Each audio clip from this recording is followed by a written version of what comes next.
días, mis queridos hermanos. La paz y el amor de Dios esté con cada uno de ustedes. Estamos agradecidos del Señor por darnos el hermoso privilegio de utilizar este medio al estudiar su palabra para compartir con ustedes este estudio que vamos a llevar a cabo. Como ustedes ven en su pantalla, Salmos 2.7, la segunda aplicación, cuando Jesús vino a ser el primero o primogénito. En la primera aplicación que nosotros utilizamos para Salmos capítulo 2 versículo 7, donde se llamaba "No te dejes engañar, Jesús no fue engendrado en la eternidad, porque Él es eterno".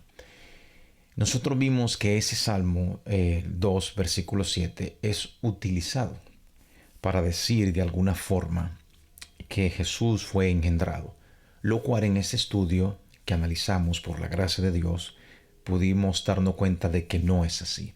En ese estudio nosotros utilizamos algunos versos como que nos decían o que dicen que Jesús es igual a Dios. Y ahí ustedes lo ven en sus pantallas, lo pueden buscar. En Juan capítulo 1, versículos del 1 al 4, versículos 14 y 18. Juan capítulo 5, versículos 16 al 18.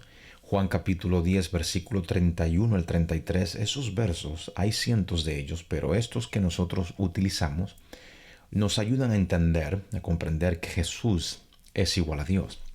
También utilizamos los versículos como Filipenses 2 del 5 al 11 para decir que Jesús es Dios y se hace hombre. También utilizamos los versículos de Mateo capítulo 1, versículo 18 al 23 y Lucas 1 del 26 al 35, donde nos proyectan esos versos, nos hacen entender que Jesús, cuando se hace hombre, es que viene a ser llamado Hijo de Dios y no antes. Ya que vimos que ese verso 7 de Salmo 2 no indica, como piensan mucho, que Jesús fue engendrado en la eternidad. También nosotros vimos que esa palabra, yo te he engendrado hoy, en el versículo 7 de Salmos 2, está solamente situado en todas las Biblias que provienen de la Septuaginta y de la Vulgata Latina, que fueron traducidas por Jerónimo por orden del Papa Dámaso I, que le entregó los libros del canon o de la Biblia canónica para que él la tradujera, como vimos en la primera aplicación que hicimos. Hicimos una breve comparación de algunas Biblias que provienen de la Septuaginta y de la Vulgata que tradujo Jerónimo con otras que no provienen de las traducciones de Jerónimo. Y vemos que hay una gran diferencia entre las comparaciones del mismo verso. Por ejemplo, en una de las Biblias que viene de la Septuaginta que tradujo Jerónimo, dice claramente: voy a comunicar el decreto del Señor. Él me ha dicho, tú eres mi hijo, yo te he engendrado hoy. En la otra versión, que no está a la mano de Jerónimo o del catolicismo, dice: el rey proclama el decreto del Señor. El Señor me dijo, tú eres mi hijo. Hoy he llegado a ser tu padre. Hay una gran diferencia en ese momento, en ese verso, entre las dos traducciones bíblicas. Nosotros también vimos que este verso es una promesa que Dios le hizo a David por medio del profeta Natán, y esa promesa se cumplió con Salomón. Pero quiero leerle lo que dice el Salmos 89, que esa misma promesa es cumplida con David y después con Salomón. El Salmos 2, vamos a leer el Salmo 2 del 1 al 7 para leerlo en todo su contexto. El Salmo 2 dice, el versículo 1 en adelante: ¿por qué están tan enojadas las naciones? ¿Por qué pierden el tiempo en planes inútiles? Los reyes de la tierra se preparan para la batalla. Los gobernantes conspiran juntos en contra del Señor y en contra de su ungido. Rompamos las cadenas, gritan ellas, y liberémonos de ser esclavos de Dios. Pero el que gobierna en el cielo se ríe, dice el versículo 4. el Señor se burla de ellos. Después los reprende con enojo, los aterroriza con su intensa furia, pues el Señor declara, dice el versículo 6, he puesto a mi rey elegido en el trono de Jerusalén, o sea, Sión, en mi monte santo. Versículo 7, el rey proclama el decreto del Señor. El Señor me dijo, tú eres mi hijo. Hoy he llegado a ser tu padre. Tan solo pide y te daré como herencia a las naciones toda la tierra como posesión tuya. Ustedes ven, este salmo es escrito por el rey David. El rey David es quien está declarando el decreto que Dios le hizo. El rey David es considerado hijo de Dios. Y ese día que es considerado hijo de Dios, Dios viene a ser su padre. ¿Cuándo fue que David vino a ser hijo de Dios? Leamos lo que dice el Salmo 89, del versículo 19 al 29, para que así entendamos por qué Salmos 2.7 es una promesa cumplida, una promesa hecha al rey David, cumplida en David y cumplida en Salomón también. Dice el versículo 19 en adelante lo siguiente. Entonces hablaste en visión a tu santo y dijiste, he puesto el socorro sobre uno que es poderoso. He exaltado a un escogido de mi pueblo. Hallé a David, mi siervo, lo ungí con mi santa unción. Primero es ungido. Mi mano estará siempre con él. Mi brazo también lo fortalecerá. No lo sorprenderá el enemigo, ni hijo perverso lo quebrantará, sino que quebrantaré delante de él a sus enemigos e heriré a los que lo aborrecen. Continúa diciendo el Salmo.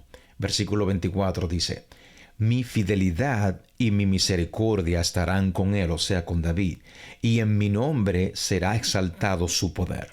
Asimismo pondré su mano sobre el mar y sobre los ríos su diestra. Versículo 26, muy clave, muy importante. Dice, y él clamará a mí, tú eres mi Padre. David clamará eso a Dios, tú eres mi Padre, mi Dios y la roca de mi salvación. Versículo 27, lo convertiré en mi primer hijo varón, el rey más poderoso de la tierra. Lo amaré y le daré mi bondad para siempre, mi pacto con él nunca tendrá fin. Me aseguraré de que tenga heredero. Eso es clave también. Su trono será interminable como los días del cielo. Aquí vemos cómo primeramente se cumple con David lo de lo de Salmos capítulo 2, versículo 7. Tú eres mi hijo, hoy yo me he convertido en tu padre. David fue ungido o bautizado en el sentido espiritual y después fue hecho rey, donde fue llamado hijo de Dios. Entonces vemos cómo la promesa es hecha nuevamente a David en Primera de Crónica, capítulo 17, versículos del 11 al 15. Pongamos mucha atención porque ahora se cumple el Salmo 2.7 en esta promesa para con Salomón. Dice así la palabra del Señor. Y cuando tus días sean cumplidos, para irte con tus padres, levantaré descendencia después de ti a uno de entre tus hijos, y afirmaré su reino. Él me edificará casa, sabemos que ese es Salomón, y yo confirmaré su trono eternamente. Yo le seré por padre, versículo 13, y él me será por hijo. Se cumple Salmo 2.7 aquí. Esta es la promesa que se le hace a David para con Salomón. Yo le seré por padre, dice el Señor, y él me será por hijo. Y no quitaré de él mi misericordia como la quité de aquel que fue antes de ti, o sea, Saúl, sino que lo confirmaré en mi casa y en mi reino eternamente, y su trono será firme para siempre. Entonces, versículo 15 dice, Natán regresó a donde estaba David y repitió todo lo que el Señor le había dicho en la visión. Esto se cumple con Salomón en el libro de Primera de Crónicas, de Primera de Reyes. Lo vamos a leer en un momento. Pero vimos cómo se cumple en Salmo 89 con David, y ahora veremos cómo se cumple con Salomón. En Primera de Reyes 1, 38 al 48, como vimos en la primera aplicación que le dimos, o que la Biblia le da, a Salmos 2, versículo 7. Dice el versículo 38, y descendieron el sacerdote Sadoc, el profeta Natán, Benaía, hijo de Joiada, y los cereteos y los peleteos, y montaron a Salomón en la mula del rey David, y lo llegaron a Gihón. Noten que montaron a Salomón en una mula. Lo mismo veremos más adelante, cómo lo mismo que sucedió con Salomón es lo mismo que sucedió con Jesús, cuando lo montaron en una mula o en el pollino, cuando iba haciendo la entrada triunfal a Jerusalén. Pero continuamos leyendo el versículo 39. Dice, y tomando el sacerdote Sadoc el cuerno del aceite del tabernáculo, ungió a Salomón. Primero lo unge, lo mismo que hizo con David. Y tocaron trompeta, y dijo todo el pueblo, viva el rey Salomón. Hubo una gran algarabía, un festejo, cuando ungieron a Salomón y lo declararon como rey. Versículo 40. Después subió todo el pueblo en pos de él, y cantaba la gente con flautas, y hacían grandes alegrías, que parecía que la tierra se hundía con el clamor de ellos. Y lo oyó Adonías, y todos los convidados que con él estaban, cuando ya habían acabado de comer. Y oyendo Joab el sonido de la trompeta, dijo, ¿por qué se alborota la ciudad con estruendo? Mientras él aún hablaba, he aquí vino Jonatán, hijo del sacerdote Abiatar, al cual dijo Adonías, entra, porque tú eres hombre valiente, y traerás buenas nuevas. Jonatán respondió, versículo 43, y dijo a Adonías, ciertamente nuestro señor el rey David ha hecho rey a Salomón, y el rey ha venido con él y el rey ha enviado con él, al sacerdote Sadoc y al profeta Natán y a Benaía, hijo de Joiada, y también a los cereteos y a los peleteos, los cuales lo montaron en la mula del rey, y el sacerdote Sadoc y el profeta Natán lo han ungido por rey en Gihón. Y de allí han subido con alegrías, y las ciudades están llenas de estruendo. Este es el alboroto que habéis oído. También Salomón se ha sentado en el trono del rey. Aquí fue donde se cumplió la promesa que Dios le hizo a David en Salmo 2.7 y en Primera de Crónicas 17, que iba a tomar uno de los descendientes de David y lo iba a ungir como rey y lo iba a proclamar como hijo suyo. Primero se unge, se hace rey. Nosotros vimos también, o veremos ahora, cómo ese cumplimiento con David y Salomón es el tipo del antitipo que es Jesús. Dice Mateo capítulo 21, versículo del 1 en adelante lo siguiente. Cuando se acercaron a Jerusalén y vinieron a Betfagé, al monte de los olivos, Jesús envió 2 de sus discípulos, diciéndoles, id a la aldea que está enfrente de vosotros, y luego hallaréis una asna o un pollino, dicen algunas versiones, atada, y un pollino con ella, Desatadla y traédmela. Esa asna es la misma asna, o quise decir no pollino, sino mula. Lo mismo que decía los versículos anteriores que leímos cuando montaron a Salomón en la mula del rey David. Versículo 23 dice, y si alguien os dijere algo, decid, el Señor los necesita, y luego los enviará. Todo esto aconteció para que se cumpliese lo dicho por el profeta cuando dijo, decid a la hija de Sión, he aquí tu rey viene a ti, manso y sentado sobre una asna, sobre un pollino, hijo de animal de carga. Y los discípulos fueron e hicieron como Jesús les mandó, y trajeron el asna y el pollino, y pusieron sobre ellos sus mantos, y él, Jesús, se sentó encima, lo mismo que hizo Salomón. Y la multitud, que era muy numerosa, tendía sus mantos en el camino, y otros cortaban ramas de los árboles y las tendían en el camino. Y la gente que iba delante y la que iba detrás aclamaban, diciendo: Hosana al Hijo de David, bendito el que viene en el nombre del Señor, Hosana en las alturas.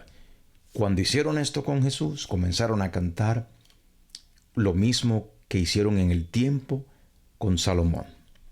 Lo montaron en la musla o en la asna del rey y comenzaron a cantar después que lo unieron.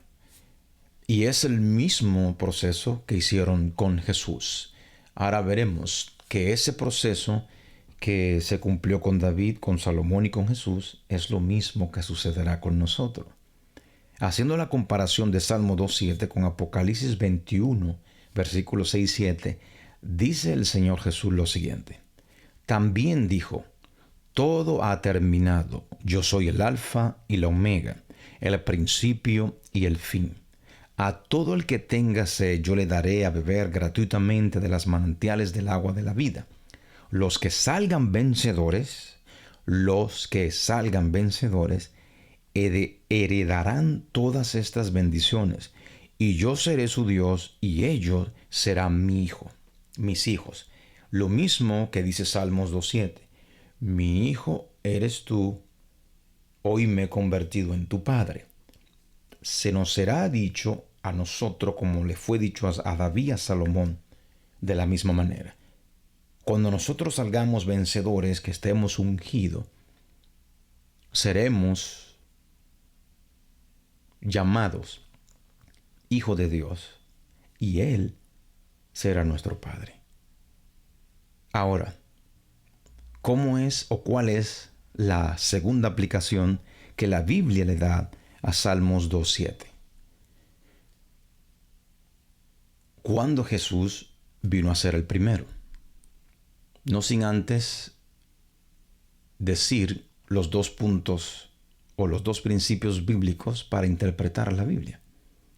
No con nuestras propias palabras, sino con la misma Biblia. Eso es muy importante, ya que la Biblia es la que nos dirá lo que nosotros necesitamos saber en todo momento. Los dos principios bíblicos, como ustedes ven en su pantalla, el primero está en 2 de Pedro, capítulo 1, versículos 20 al 21. Entendiendo primero esto, que ninguna profecía de las Escrituras es de interpretación privada o propia, porque nunca la profecía fue traída por voluntad humana, sino que los santos hombres de Dios hablaron siendo inspirados por el Espíritu Santo. Siendo inspirado por el Espíritu Santo. No podemos tomar un versículo de la Biblia y hacer una teoría con ese versículo, y con esa teoría de ese versículo hacer un imperio eclesiástico. No se puede aislar un versículo y hacer eso. Tenemos que hacerlo como dice el libro de Isaías 28:13, que la palabra de Dios os será dada mandamiento tras mandamiento, mandato sobre mandato, renglón tras renglón, línea sobre línea, un poquito aquí, otro poquito allá. Esa es la manera en que la Biblia se interpreta ella sola, o ella misma. ¿Cómo es que Jesús viene a ser el primero? Como dicen ellos, que utilizan el Salmo 2.7 para decir que Jesús fue engendrado en la eternidad. Continuamos leyendo. El versículo que vamos a utilizar para comenzar esta segunda aplicación de Salmos 2.7 es Hechos 13.33. Y notemos que nos dice allí la palabra del Señor, y vamos a hacer algunas comparaciones para ver a qué se refiere Salmo 2.7 a la segunda aplicación que le da la Biblia. A ver si Jesús fue el primero de la creación, el primer ser creado, como piensan muchos. Dicen engendrado, pero no creado. Veremos qué nos dice la palabra del Señor. Hechos 13:33 dice la palabra de Dios, la cual Dios ha cumplido a los hijos de ellos, a nosotros, resucitando a Jesús, como está escrito también en el Salmos segundo, o sea, el Salmo 2. Mi hijo eres tú, yo te he engendrado hoy. Si ustedes notan, esta versión que acabamos de leer es una de las versiones que surgen de la Septuaginta, y de la Vulgata Latina, que fueron las traducciones que hizo Jerónimo por orden del Papa Dámaso I. Al nosotros ver la comparación de Hechos 13:33 con Salmo 2:7, en esas versiones dice básicamente lo mismo. Al compararla con otras versiones que no son de las procedientes de las traducciones de Jerónimo, notamos que hay una gran diferencia. Se nos lee lo siguiente, como está en su pantalla para que ustedes vean la diferencia de las dos. Dice Hechos 13:33 en la versión que no es proveniente de las traducciones de Jerónimo, dice: y ahora Dios nos las cumplió a nosotros, los descendientes, al resucitar a Jesús.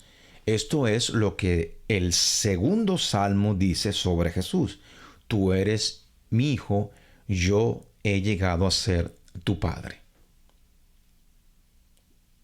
Con referente a la segunda aplicación, Hechos 13:33, lo compara el apóstol con Salmo 2:7.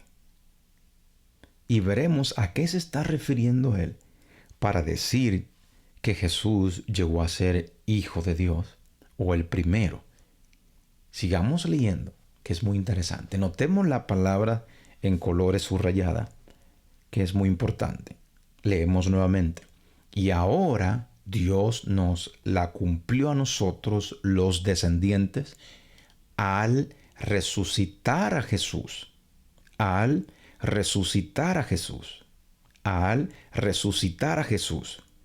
Esto es lo que el segundo salmo dice sobre Jesús. Tú eres mi hijo, hoy he llegado a ser tu padre. ¿Cuándo se da la segunda aplicación? Al resucitar a Jesús. Sigamos leyendo, que lo vamos a entender mucho mejor. Ahora, leamos este texto con todo su contexto para entenderlo. Dice el versículo 22 hasta el 33. Leamos.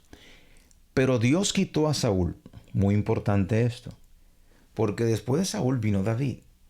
Y leímos anteriormente que Dios le había prometido a David que tomaría a uno de sus hijos, en el caso de Salomón, y lo iba a reconocer como hijo, y Salomón iba a reconocer a Dios como su padre. Para que ustedes vean cómo se cumple esto con Jesús, pero con relación a Hechos 13:33, como leímos anteriormente, veremos cuándo es que se cumple esto con Jesús. Dice: pero Dios quitó a Saúl y lo reemplazó con David, un hombre de quien Dios dijo: he encontrado en David, hijo de Isaí, a un hombre conforme a mi propio corazón. Él hará todo lo que yo quiero que haga. Y es precisamente uno de los descendientes del rey David, Jesús, el Salvador de Israel, prometido por Dios. Antes que él viniera, o sea, antes que Jesús viniera, Juan el Bautista predicaba que todo el pueblo de Israel tenía que arrepentirse de sus pecados y convertirse a Dios y bautizarse. Cuando estaba en los últimos días de su ministerio, Juan el Bautista preguntó: ¿creen ustedes que yo soy el Mesías? No, no lo soy, pero él pronto viene, y yo ni siquiera soy digno de ser su esclavo, ni de desatar las sandalias de sus pies. Hermanos, ustedes hijos de Abraham, y también ustedes gentiles temerosos de Dios, este mensaje de salvación ha sido enviado a nosotros. La gente de Jerusalén y sus líderes no reconocieron a Jesús como la persona de quien hablaron los profetas. En cambio, lo condenaron, y al hacerlo cumplieron las palabras de los profetas que se leen todos los días de descanso, de reposo.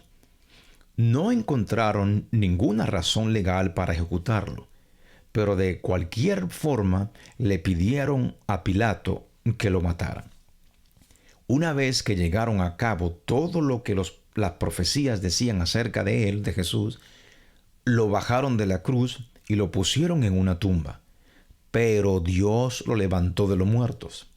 Y durante varios días se apareció a los que habían ido con él de Galilea a Jerusalén. Actualmente ellos son sus testigos al pueblo de Israel.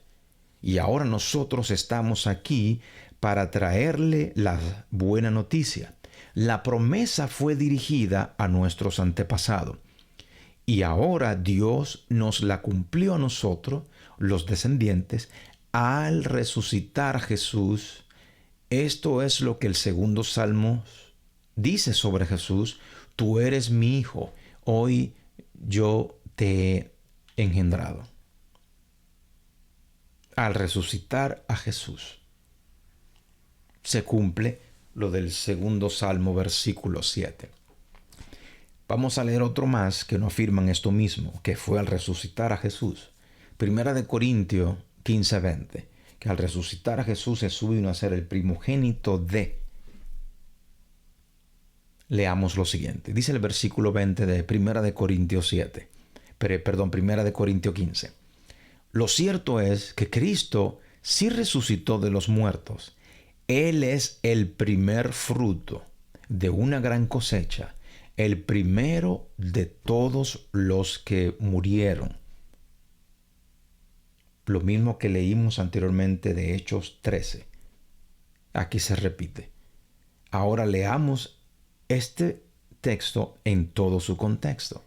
Leamos del capítulo 15 desde el versículo 12 al 23. Y esto nos ayudará a entender más o afirmar que es así. ¿Cuándo es que se cumple Salmo 2:7 en la segunda aplicación? Cuando Jesús fue resucitado de los muertos, fue declarado Hijo de Dios. Versículo 12 dice: pero díganme lo siguiente. Dado que nosotros predicamos que Cristo se levantó de los muertos, ¿por qué algunos de ustedes dicen que no habrá resurrección de los muertos? Pues si no hay resurrección de los muertos, entonces Cristo tampoco ha resucitado. Y si Cristo no ha resucitado, entonces toda nuestra predicación es inútil y la fe de ustedes también es inútil. Y nosotros, los apóstoles, estaríamos todos mintiendo acerca de Dios porque hemos dicho que Dios levantó a Cristo de la tumba. Así que eso no puede ser cierto si no hay resurrección de los muertos. Y si no hay resurrección de los muertos, entonces Cristo no ha resucitado.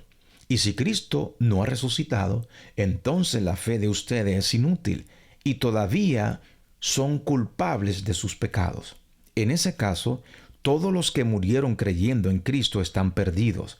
Y si nuestra esperanza en Cristo es solo para esta vida, somos lo más digno de lástima de todo el mundo. Continuamos leyendo. Lo cierto es que Cristo sí resucitó de los muertos. Él es el primer fruto de una gran cosecha, el primero de todos los que murieron. Así que, ya ven, tal como la muerte entró en el mundo por medio de un hombre, ahora la resurrección de los muertos ha comenzado por medio de otro hombre. Así como todos mueren porque todos pertenecen a Adán, todos los que pertenecen a Cristo recibirán vida nueva. Pero esta resurrección tiene un orden. Cristo fue resucitado como el primero.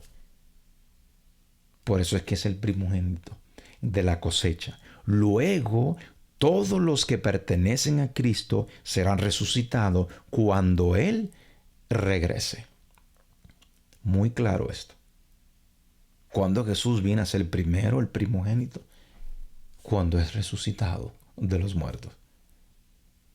Colosenses 1:15 dice: Él es la imagen del Dios invisible, el primogénito de toda creación. En esta versión dice, Colosenses 1:15, Cristo es la imagen visible del Dios invisible. Él ya existía antes de que las cosas fueran creadas y es supremo sobre toda la creación. El primero que leímos es una de las traducciones que viene de las traducciones de las Septuagintas y de la Vulgata latina que tradujo Jerónimo. Esa sí tiene la palabra primogénito.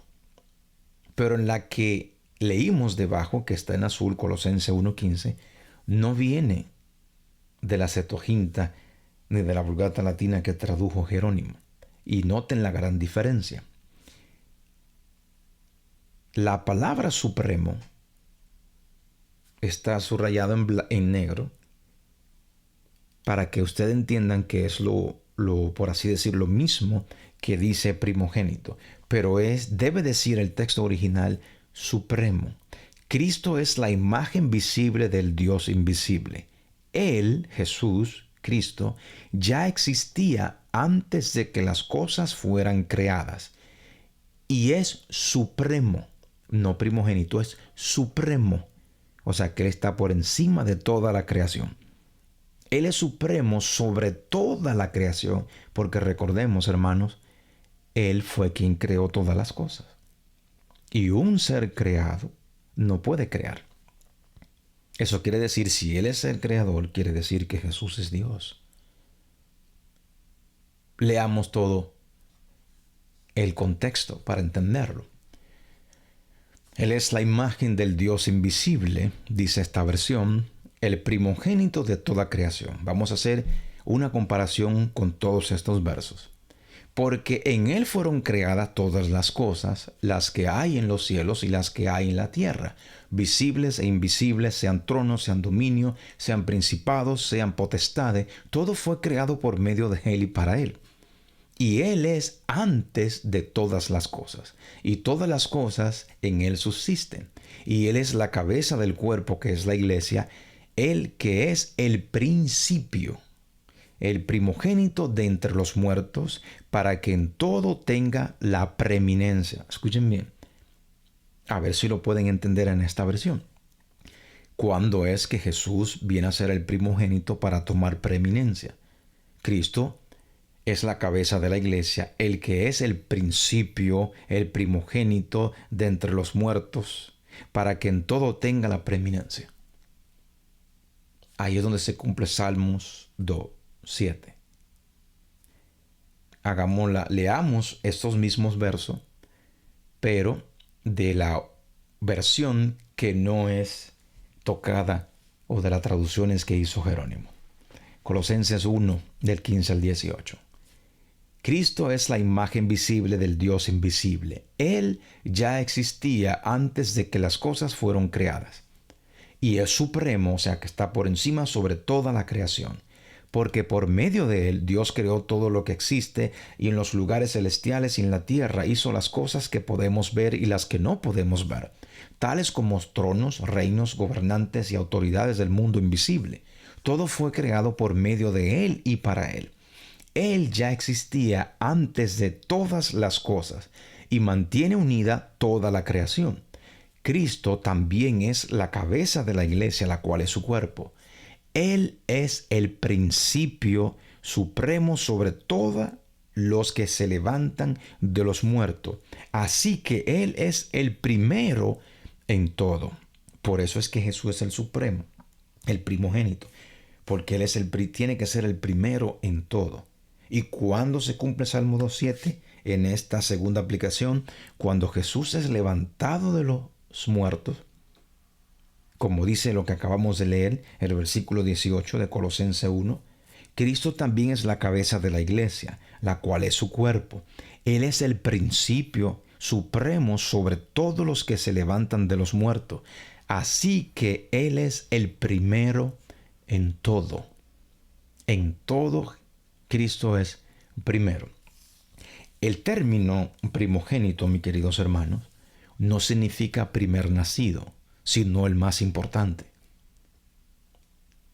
Hay muchos ejemplos de otros hijos, por así decirlo, de Dios, que Él lo llama primogénito también, y que humanamente nacieron primero que Jesús. Por ejemplo, Éxodo 4:22 dice: y dirás a Faraón, Jehová ha dicho así, Israel es mi hijo primogénito. Si Cristo es el primogénito, ¿por qué se dice que Israel también era el primogénito de Dios? En conclusión, mis queridos hermanos, primogénito significa preeminencia, tal como lo dice el mismo apóstol Pablo, como leímos en Colosenses 1:18. No hay sombra de variación en eso. Y para concluir, mis hermanos, esta segunda aplicación, leamos lo que dice Romanos capítulo 1, versículos del 1 al 4, para fortalecer más esta segunda aplicación que nos da la Biblia de cuándo se cumple Salmos 2:7 con Jesús, en su segunda aplicación. Dice, yo Pablo, esclavo de Cristo Jesús y elegido por Dios para ser apóstol y enviado a predicar su buena noticia, escribo esta carta. Dios prometió esa buena noticia hace tiempo por medio de sus profetas en las Sagradas Escrituras. La buena noticia trata de su Hijo. En su vida terrenal, Él fue descendiente del rey David y por ende se tiene que cumplir Salmos 2:7 con Jesús, porque Él es uno de los descendientes prometidos. Él fue descendiente del rey David y quedó demostrado que era el Hijo de Dios cuando fue resucitado de los muertos mediante el poder de ¿quién? Del Espíritu Santo. Cuando fue resucitado de los muertos mediante el poder del Espíritu Santo. Él es Jesucristo nuestro Señor. Cuando fue resucitado, se cumple en esta segunda aplicación que nos da la Biblia con Jesús, Salmos 2:7. ¿Fue Jesús engendrado en la eternidad? No. ¿Fue Jesús el primogénito, como quieren decir, el primer hijo en la eternidad?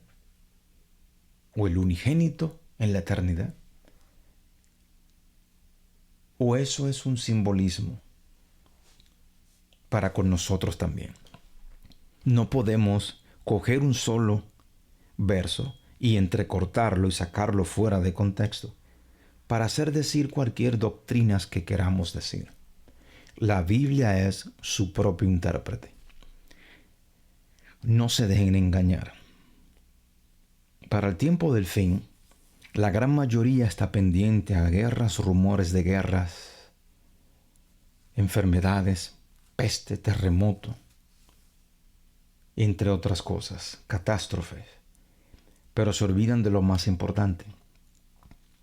Cuando al Señor Jesucristo se le hizo la pregunta en Mateo capítulo 24, versículo 3 en adelante, que los discípulos le hacen la pregunta y le dicen, Señor, dinos, ¿cuándo serán esta cosa? Dinos cuándo serán estas cosas y qué señal habrá de tu venida y del fin del mundo o del fin del siglo, dicen algunas versiones. Noten que Jesús no comienza diciéndole habrá guerras y rumores de guerra, terremoto y peste en diferentes lugares y todas esas cosas. Jesús no comienza diciendo eso. Los discípulos le hicieron una pregunta directa. Una pregunta directa necesita una respuesta directa. Lo primero que Jesús le respondió a sus discípulos fue, mirad que nadie os engañe. Una vez. El versículo 5 dice, porque se levantarán falsos cristos y a muchos engañarán. 2. La tercera vez la repite en el versículo 11. Porque se levantarán falsos profetas y a muchos engañarán. 3. Y vuelve y lo repite en el verso 24. Porque se levantarán falsos cristos y falsos profetas que harán muchas señales y engañarán, si fuera posible, aún a los escogidos. Estará a la orden del día el engaño en el tiempo del fin. Por eso es que ustedes ven tantos grupos que se levantan, distorsionando todos estos versículos para hacer decir la Biblia algo que no dice. Recuerden que los judíos nunca quisieron aceptar a Jesús como Dios. Nunca lo han hecho. Nunca lo harán. Todavía ellos siguen esperando a su Mesías. Los judíos modernos, de los grupos que han surgido, tienen el mismo pensar. No aceptan a Jesús como Dios, al decir que Jesús es engendrado, no creado. Un ser engendrado es un ser creado.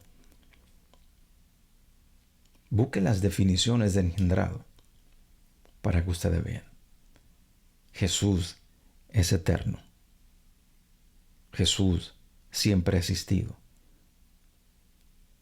Nunca hubo un tiempo en que Jesús no haya existido.